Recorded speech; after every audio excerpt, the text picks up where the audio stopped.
My name's Jo Swinson. I'm the Liberal Democrat MP for East Dunbartonshire, and I'd like to give evidence on YouTube to the House of Lords inquiry on people and Parliament. Now, there's three sections of the inquiry. There's outreach, there's press and media, and there's online engagement. And I'd like to focus most of my contribution on online engagement, but touch on outreach as well. And first of all, I'd also just like to say that I think it's great that the House of Lords Information Committee is doing this inquiry and is being innovative with its use of different technologies, such as inviting contributions through YouTube. And I'd be delighted to come and give oral evidence if the committee felt that would be useful as well.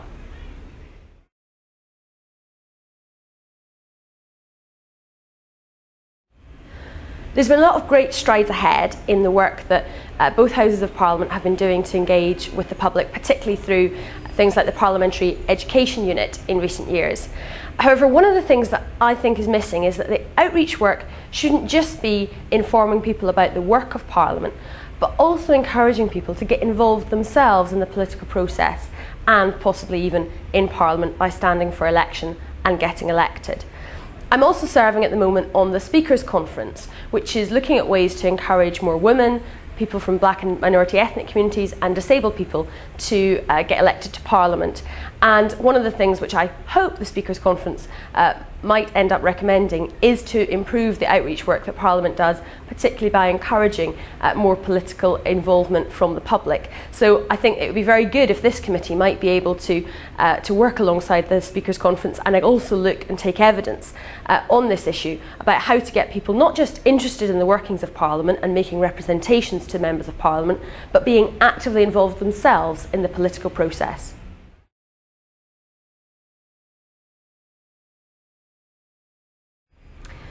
I think the House of Lords can be very proud of the Lords of the Blog initiative, which has got a variety of Lords from all parties and none to talk about their daily activities in the form of an online blog, and that's something which I think has worked well. I also think that it would be worth looking at sites such as theyworkforyou.com, writetothem.com and fixmystreet.com, which have all been designed by my society and have really enabled, certainly at the House of Commons end of the House, constituents to engage with their members of Parliament in a very dynamic way and in an easy to understand way. Parliament can often be a bit confusing and difficult to work out what's happening, and a lot of these sites, I think, cut through all of that complication and get down to the nitty-gritty of the key issues so that people can make sure that their representations are heard.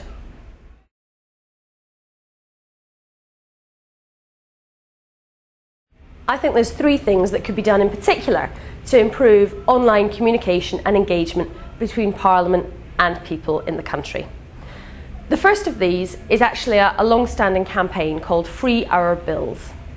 And at the moment, if you look at bills that are going through Parliament, it's quite difficult to understand what stage they're at, what the amendments mean.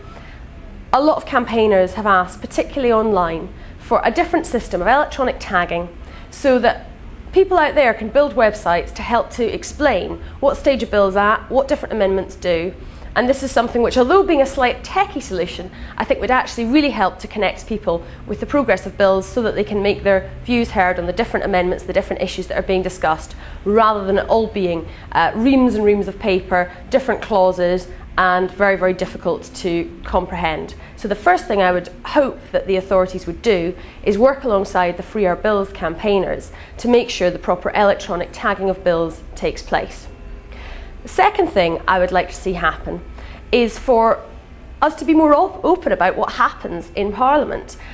One way of doing this would be very simple, to allow clips of what goes on in the House of Commons and the House of Lords to be shared on websites such as YouTube or Facebook or individuals' own websites. There's a great new project which will be launching later this year called BBC's Democracy Live, and it's going to be taking feeds from all of the different parliaments and assemblies around the UK and encouraging people, if they like what they see, to be able to share it on their own websites. At the moment, Westminster is the only parliament that will not be allowed to have people sharing its content on their own websites. We need to wake up and get into the 21st century on this. If we can actually get clips of Parliament out there, particularly in short 2 or 3 minute pieces that are easy to watch, easy to forward to friends if you think that they'll be interested in the same content. That, in my view, is a much better way and a much easier way of people understanding what's going on in Parliament than having to sit and watch the BBC Parliament channel for hours on end until something they might be interested in comes up.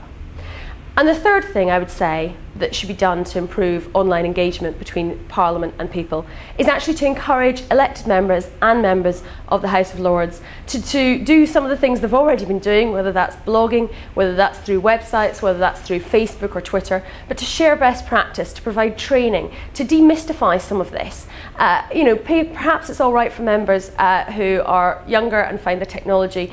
easy to understand, but not everybody in Parliament has grown up with this kind of new technology, and so we need to be able to make sure that there is adequate training and support available for people to get to grips with it and understand how it can be used to connect with their constituents and people in the country out there. So that's my final point as to how online communication could be improved.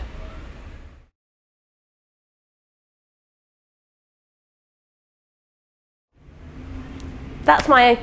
thoughts for the moment. Best of luck with the inquiry, and I'd be very happy to come and chat to the committee if you think that would be useful.